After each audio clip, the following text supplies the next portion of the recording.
The thing behind the wheel was not human, but it had the shape of a man, just enough to make my skin crawl. I did not see it at first. I only saw the empty seat and the way the steering wheel turned with a fluid, predatory grace that no human hand could mimic. It was 2:15 in the morning, and I was sitting on the back bench of a jeepney cruising along the stretch near Davao City outskirts. The lights were dim, casting long, skeletal shadows against the metal interior. I had fallen asleep for just a moment, my head leaning against the vibrating frame, and when I opened my eyes, the driver's seat was occupied by something that looked like a shadow stitched into a suit. It did not move. It sat perfectly still, its back to me. It didn't have the slight bobbing motion of a human body reacting to the bumps in the road. It stayed rigid, as if it were part of the vehicle itself. Yet, the jeepney was navigating the curves with impossible precision. I blinked, my heart hammering against my ribs like a trapped bird. I looked at the passenger next to me, a woman who had been sitting there since I boarded near Toril. She was staring straight ahead, her face pale and expressionless. When I tried to catch her eye, she didn't move. She wasn't even blinking. I looked back at the driver. The figure was draped in a heavy, oversized coat that seemed to absorb the light around it. It had no hair, just a smooth, dome-like scalp of pale skin.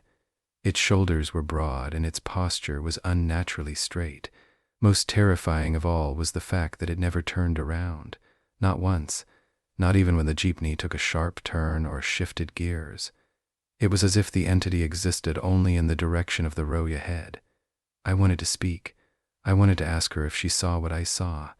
My throat felt like it had been filled with sand. Every muscle in my body was locked in a state of primal terror. I realized then that I wasn't just a passenger. I was an observer to something that shouldn't exist in the physical world of Davao's streets. The jeepney roared, the engine a low, guttural growl that seemed to vibrate in my very marrow. We were passing through a stretch where the streetlights were sparse, and for a moment the darkness outside was absolute. In those moments of shadow, the figure in the driver's seat seemed to expand, its silhouette blurring at the edges as if it were losing its physical definition. I remembered the news reports from a week ago. They had been vague, almost censored. They talked about anomalies on the long routes during the late hours. They showed grainy security footage from a CCTV camera near a gas station. The footage showed a jeepney, the same one I was in now, driving its full route at 2 a.m. In the video, the driver's seat appeared empty to the casual observer, but for those who watched closely, they could see a flicker, a distortion of space where a person should be. The local police had tried to stop it once. They had pulled it over near the city center. When the officers approached the cabin, the vehicle had simply vanished from their line of sight, reappearing 3 kilometers down the road. They never found the driver. They never found anyone inside.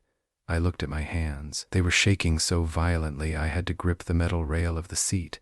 The woman next to me finally moved. She didn't turn her head toward me, but she spoke in a whisper that sounded like dry leaves skittering across pavement. "Don't look at it too long," she breathed. "If you look enough, it knows you see it." I froze. I didn't want to listen, but my ears caught every syllable.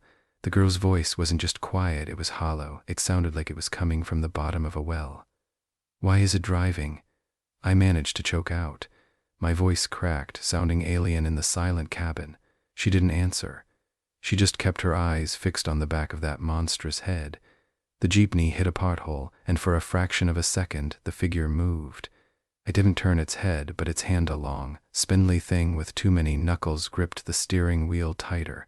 The grip left indentations in the leather. I felt a wave of cold so intense it felt like physical pain wash over me.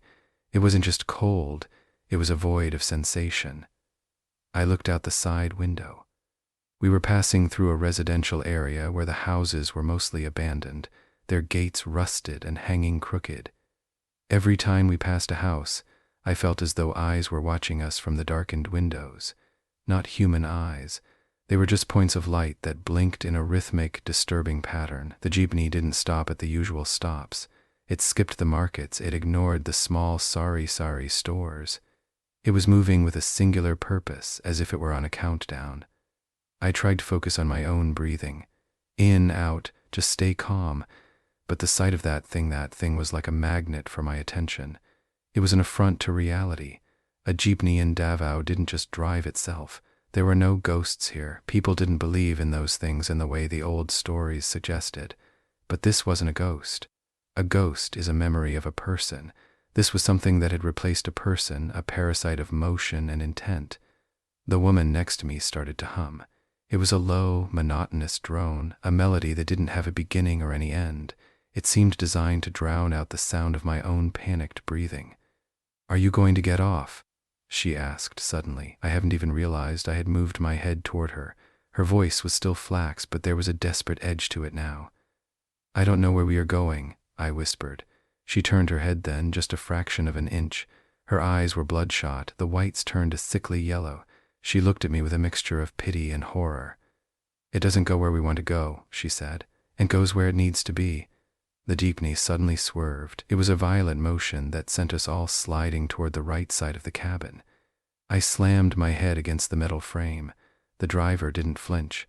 It didn't even seem to react to the sudden jerk. It simply corrected the course with that same eerie fluidity. The road ahead began to change. The pavement became cracked and overgrown with weeds that looked like skeletal fingers reaching up from the dirt. We were moving further away from the main highway, deeper into the guts of the outskirts where the maps stopped being accurate. I looked at my phone. There was no signal, not even an SOS. The clock on the screen was flickering wildly, the numbers jumping from 2:30 to 4, 00 to 11, 11 and back again. Time was becoming unstable in the proximity of the vehicle. Every time I glanced at the driver, I felt a piece of my sanity fraying at the edges. It wasn't just that it was non-human. It was that it felt like an unfinished thought made into flesh. It was something that had been pulled from the void and forced into the shape of a man so it could navigate our world. The woman started to cry, but no sound came out. Her face contorted in agony as she wept silently. I looked at her and saw my own reflection in the window behind her head. My face looked pale, my eyes wide with terror. Behind me, the interior of the jeepney seemed to stretch. The back of the cabin felt further away than it should have been. I realized then that the dimensions were warping. The vehicle was no longer just a car, it was a vessel. It was carrying us into a space where the rules of Davao and the Philippines no longer applied. The driver's hand moved again. It reached out toward the dashboard. I expected it to grab something, but instead, its fingers seemed to melt into the plastic. The dashboard groaned, the material groaning as if it were being fused with the entity's touch. I couldn't take it anymore. I stood up. The movement was so sudden that the woman jumped. She looked at me, her eyes bulging. "Sit down," she hissed. I didn't listen. I had to get out. I had to be away from this thing. I moved toward the front of the jeepney, my legs feeling heavy as if I were walking through deep water. Every step I took felt like I was moving through a thick, invisible syrup. As I approached the driver's area, the air grew colder. It became so cold that my breath came out in white puffs. The smell hit me then not of rot or sulfur, but of nothing. The complete lack of scent, which was more terrifying than any stench. It was the smell of a vacuum. I reached for the door handle on the side. My hand trembled as I gripped the metal. It felt icy, like it had been sitting in a freezer. "Don't!" The woman screamed. Her voice finally found its sound, and it was a raw, jagged wail. I ignored her. I needed to get out. I pulled the handle. The door didn't open outward. Instead, the metal groaned and began to buckle inward, as if the space outside were pushing against the interior. I saw a flash of something behind the driver, not a seat, not a back wall, but a vast, yawning expanse of gray mist that seemed to go on forever. I stopped. My heart stopped. The figure in the driver's seat didn't move, but its head tilted just a fraction of an inch toward me. It wasn't a physical turn. It was as if the very space it occupied shifted. I felt a pressure in my ears, like I was underwater. "It isn't for you," the woman whispered from behind me. "You are meant to see what's behind the seat." I looked at her again. She was shaking so violently now that her teeth were chattering. "The driver doesn't have a back," she cried. "There is nothing behind it. It isn't sitting in a jeepney. It is riding on the idea of one." I looked back at the figure. For the first time, I saw something change.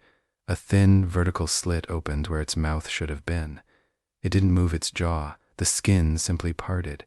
No teeth, no tongue, just a dark, bottomless void.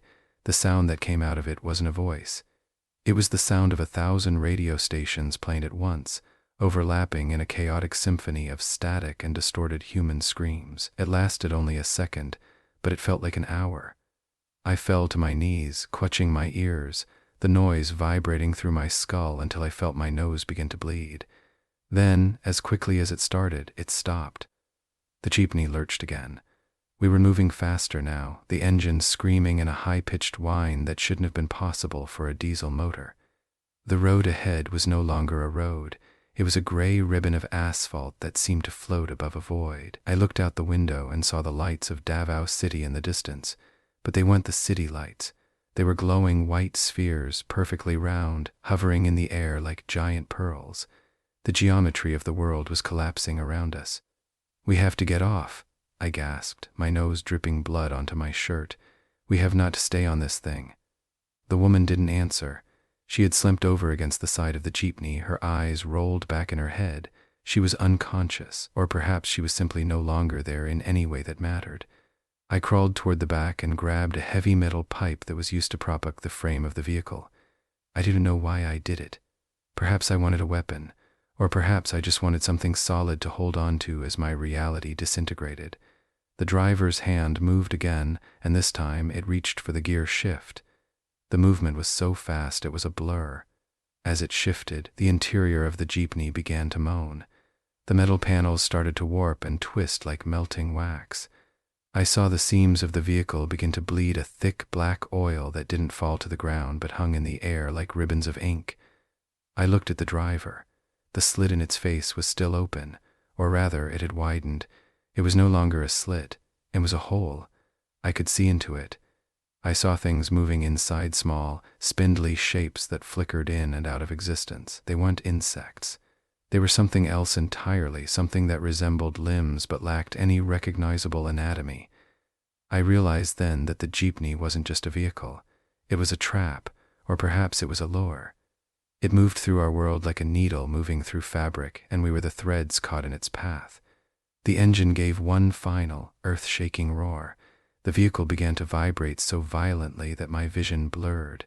Every time I blinked, the interior of the jeepney changed. One moment it was a standard public transport vehicle. The next, it was a cathedral of rusted iron. Then, it was a cavern of pulsating flesh. I saw the driver's form begin to distort. It was becoming more human. It was becoming less of anything at all. Its body elongated, its limbs stretching until they were long and spindly like the things I had seen in the hole in its face. The suit it wore dissolved into gray ash that floated away in a wind I couldn't feel. I screamed then, a raw sound of pure terror that tore at my throat. The vehicle hit a bump, a massive, jarring jolt that felt like hitting a wall at full speed. For a split second, the interior of the jeepney went completely white. There was no sound, no sight, only a deafening silence that pressed against my eardrums until they throbbed with pain. When my vision cleared, I was lying on the ground. The air was cold, bitterly, painfully cold. I felt the grit of dirt and gravel beneath my palms. I coughed, my lungs burning as if I had inhaled glass. I rolled onto my side and gasped for breath. The silence here was absolute. No engine, no screaming radio static, no wind. I looked around. I was in a field. It wasn't the outskirts of Davao. There were no signs of civilization, no distant lights, no hum of the city. Just a vast, flat expanse of gray dirt under a sky that was a uniform, bruised purple. There were no stars, no moon. I looked behind me. The jeepney was gone. There were no tire tracks in the dirt. There was no debris. There was only the empty space where it had been and the lingering smell of ozone and burnt metal. I sat up, my head throbbing with a rhythmic ache. I looked to my left. The woman was there. She was sitting upright, her eyes open and staring at something in front of her. She wasn't moving. She wasn't breathing. She looked like a statue carved from gray stone. I stood up, my legs shaking so much I almost fell. I walked toward her, my boots crunching on the dry earth. When I reached her, I touched her shoulder. Her skin felt like cold marble. It didn't give way under my touch. It was hard and unyielding. I looked around again, trying to find a landmark, any sign of where we had been. There were no roads, No trees, just the gray dirt and the purple sky. Then I saw them. In the distance, hundreds of yards away, there were other vehicles. They weren't just jeepneys. They were buses, trucks, tricycles, all of them parked in neat, orderly rows as far as I could see. They were all silent, they were all motionless, and they were all empty. I walked toward the nearest one, a battered old bus that looked like it had been taken from a provincial route. As I got closer, I saw something that made my heart stop. There were signs on the windows. Not stickers or advertisements, but words etched into the glass as if by acid. They were in a language I couldn't read, but the shapes of the letters felt familiar, like memories of a language I had once spoken in a dream. I reached the door of the bus and pulled it open. The hinges didn't creak, they moved silently. I stepped inside. The interior was exactly as it should have been for an old provincial bus. The seats were worn, the fabric torn, but there were no passengers. And yet when I sat down in one of the middle seats, I heard a sound. It was a faint, distant humming. It was the same melody the woman had been humming on the jeepney. It wasn't coming from the bus. It seemed to be coming from the air itself. I looked out the window and saw another bus parked next to ours, and then another. They stretched out in a line that seemed to go on forever, a graveyard of transportation. I reached into my pocket and pulled out my phone. It still had no signal. The time was still flickering. 4:00, 12:00, 9:59. It wouldn't stay still. Then I heard it, a sound from the back of the bus. It was a metallic clatter, like something heavy being dragged across the floor. I froze. My heart hammered against my ribs. I didn't want to look, but I couldn't help it. I turned my head toward the rear of the cabin. There, at the very back, sat a figure. It was hunched over, its face buried in its hands. It wore a tattered shirt and pants that were stained with something dark. It didn't move. It just sat there, its shoulders shaking slightly. "Hello," I whispered. My voice sounded small, swallowed by the vastness of the bus. The figure stopped shaking. Slowly, agonizingly slowly, it raised its head. It wasn't a man, or if it was, it had been changed into something else. Its face was a smooth expanse of skin, with no nose or ears. Where the eyes should have been, there were only two deep pits filled with a dull, glowing amber light. Its mouth was a jagged line that didn't seem to move when it spoke. "You're early," it said. The voice wasn't one voice, it was a chorus of voices, some high and melodic, others low and guttural, all overlapping in a terrifying harmony. I stepped back, my heart leaping into my throat. "Where is this? Where is the road?" The creature tilted its head, the amber light in its eyes flickering. "The road is where you think it is, but you are no longer on the route." "What do you mean?" I cried out, my voice cracking. I was in a jeepney in Davao. There were people with me. The creature moved. It didn't walk. It seemed to glide across the floor toward me. Its movements were fluid, like oil pouring over glass. "There were others. They are still on the route, but you took the turn." "What turn?" I gasped, backing away until my spine hit the seat behind me. The creature stopped a few feet away. The amber light in its eyes intensified, casting a sickly glow across the interior of the bus. "The turn where the city ends and the stillness begins. You saw it. You saw the driver." I looked at the thing. It wasn't looking at me, it was looking through me. "Who are you?" "I am the one who waits for those who look too long," it whispered, the chorus of voices merging into a single, haunting tone. "I am the vacancy in the driver's seat. I am the reason the road continues when there is no more land to cross."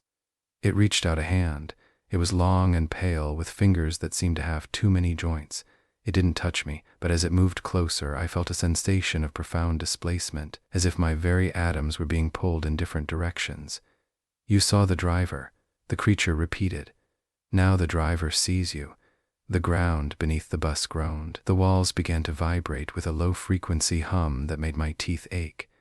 Outside the window, I saw the other buses begin to move.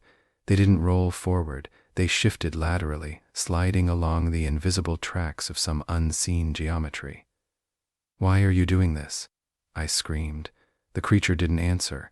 Instead, it let out a sound that was both a laugh and a sob. The amber light in its eyes flared until it was blinding. I felt a sudden, violent tug at my chest, as if an invisible foot had caught my heart and was pulling me toward the back of the bus. I fell forward, my hands hitting the floor, and then the world dissolved into a cacophony of color and sound. I felt myself being pulled through a narrow space, like silk being pushed through a needle's eye. My body felt heavy, then weightless, then non-existent. I could hear voices, thousands of them screaming in unison, their words lost to the roar of a wind that smelled of ozone and old metal. And then, just as suddenly as it had begun, everything stopped. I hit something hard. It was cold and solid. I gasped for air, my lungs burning, and when I opened my eyes, I was lying on a bed of dry grass. The air was heavy now. It was thick with the scent of salt and old wood. I heard the distant sound of waves crashing against rocks. I sat up and looked around. I was in a small clearing surrounded by twisted gray trees that grew out of the ground like gnarled fingers. The sky above was no longer purple. It was a deep, bruised indigo, filled with stars that were too large and too numerous to be natural. They didn't twinkle. They burned with a steady, cold light. I looked at my hands. They were still there, but they were pale, the skin appearing translucent. I looked at my clothes. They were tattered, as if they had been through years of wear in just a few minutes. "Are you there?" I called out. My voice was different now, hollower, echoing as if it were being projected from a distance. A response came from the trees. It wasn't a voice. It was the sound of something heavy moving through branches. Sump, sump, sump. I stood up and walked toward the edge of the clearing. The ground beneath my feet felt different, soft, like it was made of packed ash. I looked out beyond the trees and saw a road. It wasn't a paved road. It was a path of white stones that stretched into the distance, glowing faintly under the oversized stars. On either side of the path were small, humble structures. They looked like roadside stalls, but they were made of wood that seemed to pulse with a dim, internal light. I walked toward the path, my heart heavy in my chest. I felt a strange sensation of displacement, as if I were a ghost haunting my own body. Every step I took felt like it was being recorded by something unseen. As I reached the edge of the stones, I saw something sitting on a small stool near one of the stalls. It was a figure in a worn uniform, a driver's shirt that had seen better days. It sat perfectly still, its back to me. I stopped. My heart nearly stopped with it. The figure didn't move, but I knew it was there, and felt like a weight in the air, a gravity that pulled at my thoughts. "Is someone there?" I whispered. The figure did not turn. It didn't have to. The way the shadows fell around it suggested that it occupied more space than its physical form allowed. I looked at the road ahead of me. It was long and lonely, and for the first time since I had stepped onto that jeepney in Davao, I realized the true extent of my situation. The road didn't end. The stalls didn't lead anywhere. The stars wouldn't set. I sat down on a nearby stone, my body trembling with exhaustion. I thought about the city, about the noise of the traffic, the smell of street food, and the heat of the sun on my skin. They felt like memories from a life that belonged to someone else. I looked at my hands again. The hair on my arms was gone. My fingernails were becoming translucent. I wasn't just in a different place. I was being replaced by the environment around me. The wind picked up, carrying with it the faint, distorted sound of an engine. It was far away, but it sounded like it was coming from everywhere at once. It was the sound of a jeepney, its engine struggling against the weight of the distance. I closed my eyes and tried to remember my name. I could see the letters in my mind, but they were starting to blur, turning into the same jagged symbols I had seen on the windows of the bus. The figure on the stool didn't move, yet I felt it watching me. It wasn't a person anymore, and it wasn't a monster. It was a destination. It was the end of the route for anyone who looked too long at the driver's face. I stayed there in the silence, listening to the sound of the phantom engine, while the stars overhead pulsed like slow, dying hearts. I wondered if the next person to board the jeepney in Davao would see my name on a stalled bus or hear my voice in the crackle of the radio static. The realization hit me with the force of a physical blow. I wasn't waiting for rescue anymore. I was becoming part of the itinerary. If someone were to find my phone lying in the dirt where the jeepney had vanished, would they see the date on the screen? Or would it just show those same three numbers 4:00:12, 00:9:59 looping forever like a broken record? I looked at the long white road and realized that the most terrifying thing about the driver wasn't that he was not human. It was that he didn't need to be. He only needed to have a destination, and I had just become part of his cargo. The wind died down, and the silence returned, heavier than before.